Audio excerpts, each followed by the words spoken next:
நந்தினி. அத்தியாயம் 21. மலையனூரானோடு நான்.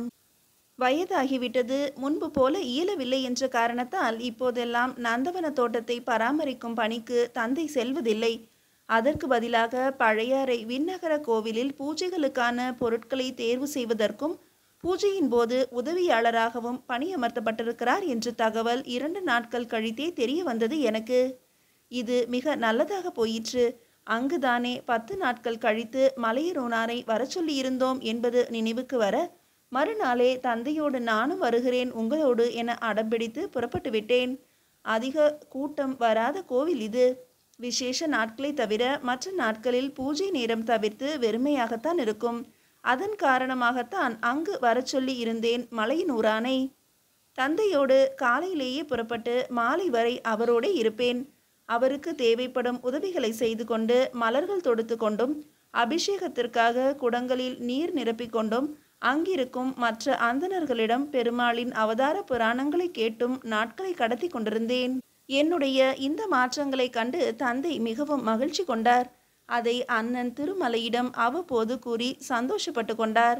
ஒரு நாள் பட்டத்து அரசியார் பெருமாள் தரிசனம் காண வருகிறார் என்று தகவல் வர, நான் இன்று வரவில்லை அப்பா என்று ஒதுங்கிக் கொண்டேன். ஏன் மகளே, அரச குடும்பம் வருகிறது என்றால் அதிக வேலை இருக்கும் தாயே என்று கேட்டார் தந்தை. வேண்டாம் அப்பா, அரச குடும்பத்தினரை காணும் ஆசையால்தான், அவர்களோடு பழக வேண்டும் என்ற தூண்டுதலினால்தான் தேவையற்ற குழப்பங்கள் என் வாழ்வில் ஏற்பட்டது. மறுபடியும் அதே தவறை செய்ய வேண்டாம் என்று நினைக்கிறேன். அரச குடும்பத்தினர் தொடர்பே வேண்டாம் எனக்கு. இந்த விண்ணகர பெருமாள் போதும் அப்பா எனக்கு. அண்ணன் ஆசைப்பட்டது போல ஆண்டாள் போலவே இருந்துவிடலாம் என்று தோன்றுகிறது என்றேன். இதை கேட்டு உள்ளுக்குள் சிலாகித்து போனார் தந்தை என்பது அவர் முகத்தை காணும் போதே தெரிந்தது. கொஞ்சம் கொஞ்சமாக விண்ணகரத்தின் ஊழியர்கள் அனைவரின் நம்பிக்கைக்கும் பாத்திரமாகிவிட்டேன் நான். இவள் போல ஒரு பெண் உண்டா என அங்கிருப்போர் புகழ்ந்து பேசும் அளவிற்கு அனைவருக்கும் உதவியாக இருந்தேன். என்னை நம்பி கோவில் பணிகளை தனியே விட்டுவிட்டு தந்தை செல்லும் அளவிற்கு நல்ல பெயரும் எடுத்துவிட்டேன். 15 நாட்கள் கழிந்தன. சாம்பவனை எதிர்பார்த்து காத்திருந்தேன். மற்றவருக்கு தெரியாமல் அவனை எப்படி எதிர்கொள்வது என்பதை யோசித்து கொண்டிருந்தேன். இன்னும் 5 நாட்கள் கழிந்தன. பதட்டம் தொற்றிக்கொள்ள ஆரம்பித்தது. ஏதாவது தவறுதலாக நடந்துவிட்டதா என குழம்ப ஆரம்பித்தேன். அன்றைய நாளில் கூட்டம் அதிகமில்லை. மதிய நேரம் ஆகிவிட்டது. கோவில் ஊழியர்களும் தங்கள் பணிகளை முடித்துவிட்டு ஓய்வெடுக்க முற்பட்டனர். கருவறை வாயிலில் ஏதோ கூச்சல்கள் கேட்டது. என்னவென்று பார்க்க மற்றவர்களுடன் நானும் சென்றேன். மத்திம வயது வைணவர் ஒருவர் கருவறை வாசலில் அமர்ந்து கதவை பிடித்து கொண்டு அமர்ந்திருந்தார். உச்சிகால பூஜை முடிந்து விட்டதையா, நடை சாத்தப்பட வேண்டும் என்பது நியதி. இது புரியாதா உனக்கு? பெருமாளை திரையிட்டு மூடியாகிவிட்டது. இனி மாலைதான் திறக்க முடியும். அப்போது தரிசித்துக்கொள். இப்போது கதவை மூட விடுமையா என கெஞ்சி கொண்டிருந்தார் தலைமை அர்ச்சகர். முடியாது முடியாது, என் பெருமாளை காணாது என்னால் செல்ல முடியாது. நான் பார்த்தாக வேண்டும். என் கனவில் வந்து கட்டளையிட்டார் என்னை காண வரச் சொல்லி. அவர் கூறி வந்த என்னை தடுக்க நீங்கள் யார்? கண்டே ஆக வேண்டும். அதுவரை இந்த திருக்கதவினை மூடவிட மாட்டேன் என ஆர்ப்பாட்டம் செய்து கொண்டிருந்தார் அந்த வைணவர். புரியாமல் பேசாதீர். நீர் வைணவர் தானே? உச்சிகால பூஜை முடித்த பிறகு மறுபடியும் மாலை தானே திரைச்சீலை அகற்ற முடியும். மீறி திறந்தால் தெய்வ குற்றமாகி விடாதா? காலம் காலமாக கடைபிடித்து வரும் நியதிகளை உனக்காக மாற்ற இயலுமா? புரிந்து கொள்ளும் ஐயா என கோபப்பட்டார் தலைமை அர்ச்சகர். மற்றவர்களும் அந்த வைணவரை நோக்கி சத்தம் போட ஆரம்பித்தனர். யார் இந்த வைணவர்? முடியாத ஒரு விஷயத்தை செய்தே தீருவேன் என ஏன் அடம்பிடித்து கொண்டிருக்கிறார் என்ற கேள்வியோடு அவரது முதுகு பக்கமாக நின்றிருந்த நான் சற்று நகர்ந்து கருவறை வாசல் பக்கம் சென்று அங்கிருந்து பார்த்தேன். சுற்றி இருப்பவர்கள் ஒவ்வொருவராக பார்த்து கொண்டு வந்த அந்த வைணவர் எனது முகம் பார்த்தவுடன் தனது பார்வையை என்னிடமே நிறுத்தினார். என்னை ஏன் இப்படி வைத்த கண் வாங்காமல் பார்க்கிறார் இவர் என நான் சட்டென்று யோசிக்க, அவரது கண்களை அடையாளம் கண்டு கொண்டது எனது புத்தி. இவன் மலையனூரான். ஆபத்துதவிகளில் ஒருவன். கச்சிதமாக வேடம் புனைந்து வந்துள்ளான். அவனை எனக்குள்ளேயே பாராட்டி கொண்டேன். கூட்டத்தை விலக்கி கொண்டு முன்னே சென்றேன். இதோ பாருங்கள் ஐயா, பெருமாளை மறுபடியும் காண வேண்டும் எனில் மாலை வரை காத்திருக்கத்தான் வேண்டும். ஆனால் அதுவரை பெருமாளை மனத்திரையில் கண்டுகொண்டே இருக்க ஒரு வழியுண்டு. என்னோடு வருவதாக இருந்தால் என்னால் உங்களுக்கு அந்த வழியை காட்ட முடியும் என்றேன். என்ன வழி? என் பெருமாளை கண்டுகொண்டே இருக்க ஒரு வழி இருக்கிறது எனில் அதை அறிந்து கொள்ள எங்கு வேண்டுமானாலும் வருவேன். எங்கே வர வேண்டும்? வாருங்கள் போகலாம் என கதவை விட்டுவிட்டு எழுந்து வந்தார் அந்த வைணவர். அம்மா நந்தினி, மிகவும் புண்ணியமாக போகும் அம்மா உனக்கு என்றவாறே திருக்கதவை மூடி தாழிட்டார் தலைமை அர்ச்சகர். வாருங்கள் என்னோடு என்று நான் அவரை அழைத்து கொண்டு பின்புறம் இருந்த தோட்டத்தின் பக்கம் அழைத்து சென்றேன். என்னை பின்தொடர்ந்து வந்த மற்றவர்களை வரவேண்டாம் என கூறி அவர் அறியாமல் சைகை செய்து திருப்பி அனுப்பினேன். பின்னால் இருந்த ஒரு மகிழ மரத்தடியில் அவரை அமர்த்தினேன். 1-2 பேர் எங்களை தனியே விடாமல் தொடர்ந்து கொண்டுதான் இருந்தனர்.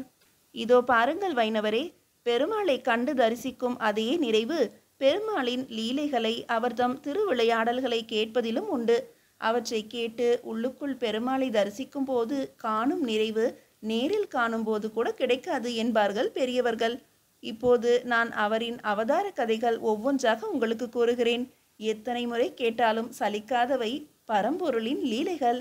அதை கேட்டு உள்ளுக்குள் பெருமாளை காணுங்கள், சரிதானே என்று நான் கூற, மிகவும் சரி தாயே, நீ கூறு, நான் கேட்கிறேன் என்ற அவர் பின்னால் நின்றிருந்தவர்களை நோக்கி, நீங்களும் வாருங்கள், பெருமாளின் அவதார கதைகளை கேட்டு உணரலாம் என்று அழைக்க அவர்கள் தயங்கினார்கள். பிறகு ஒவ்வொருவராக அவ்விடம் விட்டு சிறிது நேரத்திற்கெல்லாம் சென்று விட்டார்கள். எவரும் இல்லை அருகில் என்பதை உறுதி செய்து கொண்ட பிறகு, அருமையாக வேடம் பூண்டுள்ளீர்கள், நானே சற்று சிரமப்பட்டேன் உங்களை அடையாளம் கண்டு கொள்ள என்றேன் மெதுவாக. எல்லாம் பெருமாளின் கருணை தாயே என்றான் மலையனூரான். அது இருக்கட்டும், ஏன் 5 நாட்கள் தாமதம்? தஞ்சை வரை சென்று வந்தேன். அந்த கொடுமையினையும் கண்டு வந்தேன். பாண்டிய மன்னரின் தலை சிதைந்து போய் தொங்கிக் கொண்டிருக்கிறது கோட்டை வாசலில். தொலைவிலிருந்து பார்த்து மார்பில் அடித்து கொண்டு அழுதேன். கரிகாலனை கொன்றே ஆக வேண்டும் இளவரசி, உடனே கொன்றாக வேண்டும் என உணர்ச்சி வயப்பட்டான் மலையனூரான். செய்வோம், கண்டிப்பாக செய்வோம். அதற்கு முன்பு பல விஷயங்களை நமக்கு சாதகமாக்கி கொள்ள வேண்டும். சிறு தவறு கூட நேராமல் நடத்தி காட்ட வேண்டும். இத்தனை கொடூரமான மரணமா என காண்போர் கேட்போர் மனமெல்லாம் பயத்தில் அலற வேண்டும். அப்படி ஒரு மரணத்தை பரிசாக அளிக்க வேண்டுமெனில் சிறிது காலம் பொறுத்துத்தான் ஆக வேண்டும். அதற்கு நாலாபுறமிருந்தும் சரியான தகவல்கள் நமக்கு தேவை என்றேன். தற்போது அவன் தஞ்சையில் இல்லை. பாண்டியரை கொன்றதற்காக வடதிசை மாதண்ட நாயகர் என்ற பதவியோடு காஞ்சிக்கு சென்றிருக்கிறான் என்றான் மலையனூரான். பார்த்திவேந்திரன் மதுரையில்தான் உள்ளானா? இல்லை இளவரசி, நம் மன்னரை கொன்ற போரில் கரிகாலனுக்கு துணையாக நின்று போர் புரிந்து வீரம் காட்டியதால் தொண்டை மண்டலம் மற்றும் திருமுனைப்பாடி நாட்டு பகுதிகளுக்கு அவனை தலைவனாக்கி உள்ளார்கள். ஒரு சிற்றரசன் போல இனி உலா வருவான் அவன். கூடவே பாண்டியன் தலை கொண்ட என்ற பட்டத்தினை கரிகாலர் போலவே அவனும் பயன்படுத்தி கொள்ளவும் உரிமை வழங்கப்பட்டுள்ளதாம் என்றான் மலையனூரான். கரிகாலனுக்கு முன்பு இந்த பார்த்திவேந்திரனை கொன்றுவிட்டால் என்ன என்று கோபத்தில் கேட்டேன். நானும் அப்படித்தான் முதலில் நினைத்தேன். ஆனால் அதன் பின்பு நம்மால் இத்தனை சுதந்திரமாக செயல்பட முடியாது. கரிகாலனை பிறகு நெருங்கக்கூட இயலாது என்றான் மலையனூரான். உண்மைதான், அவனை கொன்றுவிட்டால் கரிகாலனின் பாதுகாப்பு இன்னும் பலப்படுத்தப்பட்டுவிடும். நமது லட்சியமும் நிறைவேறாது. இங்கு என்ன நிலைமை? சாதகமான தகவல் ஏதாவது உண்டா? இதுவரை எதுவும் இல்லை. அரசியல் நிகழ்வுகள் தற்போதைக்கு எதுவும் இல்லை. பட்டத்தரசியாரும் செம்பியன் மாதேவியாரும் மட்டுமே இங்கு உள்ளனர். மற்ற அனைவரும் தஞ்சையில்தான். விரைவில் தஞ்சை முதன்மை தலைநகரமாகிவிடும் என்றேன். ஆகட்டும், கொண்டாட்டமும் குதூகலமும் நிறைந்திருக்கும் தஞ்சையில் மரண ஓலம் கேட்க வேண்டும், விரைவில் கேட்கும் என்றான் மலையனூரான். பார்த்திவேந்திரனை தான் அனுப்பிவிட்டார்களே, இப்போது மதுரையை யார் நிர்வாகம் செய்வது? இதுவரை எவரையும் நிர்வகிக்கவில்லை. சோழத்தின் முதன்மை தளபதியான பழுவேட்டரையர் பொறுப்பில்தான் தற்போது உள்ளது. போரில் கலந்து கொண்ட அவர் இன்னும் சோழம் திரும்பவில்லை. மதுரை மண்ணில்தான் தங்கியுள்ளாராம். நிலைமை சற்று சீரான பிறகு மதுரைக்கு ஒரு நிர்வாகியை நியமித்துவிட்டு இங்கு வருவார் என்று தகவல் என்றான் மலையனூரான். ஆனால் அவர் மதுரையிலேயே இருப்பதற்கான வேறொரு காரணத்தையும் கூறுகிறார்கள். அது உண்மையா என தெரியவில்லை என்றான் மலையனூரான் மறுபடியும். என்ன காரணம் கூறுகிறார்கள்? கரிகாலரின் போக்கு அவருக்கு பிடிப்பதில்லையாம். வீரபாண்டியரின் சிரத்தை தஞ்சை கோட்டை வாயிலில் கட்டி தொங்கவிட்டிருப்பது மிகவும் தவறான ஒரு செயல் என்கிறார். எதிரியாயினும் ஒரு மன்னருக்கு உரிய மரியாதையை அவரது உடலுக்கு வழங்கி இருக்க வேண்டும் என்கிறாராம். அந்த சிரம் அங்கிருந்து அகற்றப்படும் வரை தஞ்சைக்குள் நுழைய மாட்டேன் என மதுரையிலேயே தங்கியிருக்கிறாராம். இதை மறைப்பதற்காகத்தான் மதுரையின் நிர்வாகத்தை அவரது பொறுப்பில் விட்டுள்ளதாக அரசின் தகவல்கள் பரப்பப்படுகின்றனவாம் என்ற மலையனூரானை முறைத்து பார்த்தேன். இதையல்லவா நீர் முதலில் கூறியிருக்க வேண்டும். நமக்கு சாதகமான செய்தி இதுதானே. கரிகாலனை ஒருவர் விரும்பவில்லை என்ற செய்தி எத்தனை முக்கியமானது. அந்த விரும்பாத தன்மையினை வெறுப்பாக மாற்ற வேண்டியதுதானே நமது வேலை. அப்போதுதானே நாம் நினைத்ததை செய்ய முடியும். அதிலும் சோழ நாட்டின் முதன்மை தளபதி பழுவேட்டரையர் என்ன சாதாரண ஆளா? அவரோடு எப்படியாவது ஒரு உறவினை ஏற்படுத்தி கொண்டால் போதுமே. எதை வேண்டுமானாலும் இங்கு செய்ய முடியுமே நம்மால் என்றேன் நான் வேகமாக. மன்னிக்கவும் இளவரசி, நீங்கள் கூறிய பிறகுதான் இதன் முக்கியத்துவம் என்ன என்று புரிகிறது. இத்தோடு தொடர்புடைய வேறொரு செய்தியும் உண்டு. முன்பு ஒருமுறை ரவிதாசன் இதனை கூறியிருந்தார் என்று ஆரம்பித்தான் மலையனூரான். என்ன அது, விரைந்து சொல்லுங்கள் என்றேன் நான். தம்பியான சிறிய பழுவேட்டரையர் மகளைத்தான் மணந்துள்ளார் மதுராந்தக சோழர். இளவரசர் பட்டத்திற்கு உரியவர் அவர்தான் என்பது பழுவேட்டரையரின் கருத்து. ஆனால் பட்டம் வழங்கப்பட்டிருப்பதோ கரிகாலனுக்கு. அதனால்தான் பழுவேட்டரையர் குடும்பத்திற்கு அவரை பிடிக்காமல் போனதாம் என்றான் மலையனூரான். யார் இந்த மதுராந்தக சோழர்? அவர் எப்படி பட்டத்திற்கு உரிமை கொண்டாட முடியும்? தற்போதைய மன்னர் சுந்தர சோழரின் மைந்தன் கரிகாலன் தானே? குழப்பத்தோடு கேட்டேன் நான். சுந்தர சோழர் தற்போது மன்னராகி இருப்பதற்கு காரணமே மதுராந்தக சோழரின் தந்தையான கண்டராதித்த சோழர்தான். தனக்கு பிறகு தன் தம்பி அரிஞ்சயனை மன்னனாக்கிவிட்டு மேற்கே எழுந்தருளியவர் கண்டராதித்தர். அப்போது மதுராந்தகர் சிறு குழந்தை. அரிஞ்சயருக்கு பிறகும் அடுத்த அரசர் பற்றிய பேச்சு எழுந்தபோது மதுராந்தகரின் பெயர்தான் முதலில் கூறப்பட்டது. ஆனால் அப்போது சிறுவனாக அவர் இருந்த காரணத்தால் அரச பதவி வாலிபராக இருந்த சுந்தர சோழரை வந்தடைந்தது. இப்போது மதுராந்தகர் வாலிப வயதினை எட்டியுள்ளார். எனில் அடுத்த அரசர் என்பதை முன்கூட்டியே அறிவிக்கும் இளவரசர் பட்டம் அவருக்குத்தான் வழங்கப்பட வேண்டும் என்பது பழுவேட்டரையர் மற்றும் அவர்களது ஆதரவாளர்களின் வாதம். இவர்களை மீறித்தான் கரிகாலனுக்கு வழங்கப்பட்டுள்ளது. தற்போது இணை அரசன் என்ற பதவியோடு வடதிசை மாதண்ட நாயகனாக பொறுப்பு வேறு தரப்பட்டுள்ளது என்றான் மலையனூரான். அதாவது அடுத்து மதுராந்தகர் அரசர் என்றால் பழுவேட்டரையர் குலப்பெண்தான் பட்டத்து அரசி. அவளுக்கு பிறப்பவன்தான் அடுத்த அரசன் எனில் சோழ பேரரசின் அசைக்க முடியாத ஒரு அங்கமாகிவிடும் பழுவேட்டரையர் குலம். சரிதானே? மிகச் சரியாக சொன்னீர்கள் இளவரசி. இதனால்தான் பழுவேட்டரையர் தஞ்சைக்கு வராமல் அங்கேயே தங்கியிருப்பதாக தகவல். இன்னும் விசாரிக்க வேண்டும். தஞ்சையில் இருக்கும் ரவிதாசன் பார்த்து கொள்வார் அதனை என்றான் மலையனூரான். ஆகா, எத்தனை அவசியமான தகவல்களை தந்திருக்கிறீர்கள். நாம் நுழைய வேண்டிய இடம் எது என்பதை தீர்மானிக்கக்கூடிய விஷயங்கள் இவை. 2 வாய்ப்புகள் நம் கண்முன்னே மிக பிரகாசமாக தெரிகிறது. 2இல் ஒன்றை தேர்வு செய்தால் கரிகாலனை மிக எளிதாக நெருங்கிவிட முடியும் நம்மால் என்றேன் நான். புத்தி உள்ளுக்குள் பல திட்டங்களை வகுக்க ஆரம்பித்தது. என்ன கூறுகிறீர்கள் என்பது புரியவில்லை. புரிந்தால் அதில் உள்ள நிறை குறைகளை அலசலாம். மதுராந்தக சோழர் நமக்கு ஒரு மிக பெரிய ஆயுதம். அரசாட்சி உரிமை அவருடையதுதான் என்ற ஆழமான எண்ணத்தை அவருக்குள் விதைக்க வேண்டும். அதற்காக எதையும் செய்யும்படி அவரை தூண்ட வேண்டும். நாமும் எதையும் செய்யவும் தயாராகி கொள்ள வேண்டும் அவருடைய தொடர்பிற்காக என்றேன். யோசனை சரிதான். ஆனால் நடைமுறை சிக்கல்கள் நிறையவே உள்ளன. கண்டராதித்தரின் துணைவியாரான செம்பியன் மாதேவியார், அதாவது மதுராந்தக சோழரின் தாயார், அவர் மன்னராவதை விரும்பவில்லை. அதனாலேயே சிறு வயதிலிருந்தே அவரை சிவநெறியில் முழுமையாக ஈடுபடுத்தி வருகிறார்கள் என்றான் மலையனூரான். அப்படியாயின் இந்த விஷயம் இன்னும் எளிதாகிவிடும் நமக்கு. சிறு வயதிலிருந்தே சிவநெறி வாழ்க்கை வாழ்பவன் தற்போது வாலிபன். அலைபாயும் இந்த வயதில் ஆசைகளை எளிதாக தூண்டிவிட முடியும். அரச போகங்களின் சுவையை அறிய வைத்துவிட்டால் போதும். என் எண்ணம் சரியெனில் அந்த வேலையினை பழுவேட்டரையர்களே இந்நேரம் செய்து முடித்திருப்பார்கள். மதுராந்தக சோழனும் மன்னனாகும் கனவில் மிதந்து கொண்டிருப்பான் என்றேன் நான். இருக்கலாம். இன்னொரு தடையும் உண்டு. அது மதுராந்தகனை நெருங்க எவரையும் அனுமதிக்காது. பழுவேட்டரையர்கள்தான் அந்த பாதுகாப்பு வளையம்.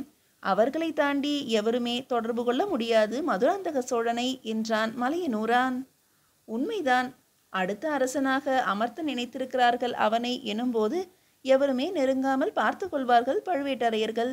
அதையும் மீறி அவனை நெருங்க நினைப்பது நமக்குத்தான் பெரும் ஆபத்தை உருவாக்கும் என்ற எனக்கு சட்டென்று அந்த கேள்வி உதித்தது மனதில். பெரிய பழுவேட்டரையருக்கு குடும்பமே இல்லையா என்றேன் நான். இளம் வயதில் இருந்ததா என்றால் தெரியாது. இப்போது அவருக்கென்று இருப்பது அவரது தம்பியான சிறிய பழுவேட்டரையரும் அவரது குடும்பமும் தான். வேறு எவருமே அவரோடு இல்லை என்பதால் தான் முழு நேரமும் சோழ அரசியலை பற்றியே சிந்திக்க முடிகிறது அவரால்.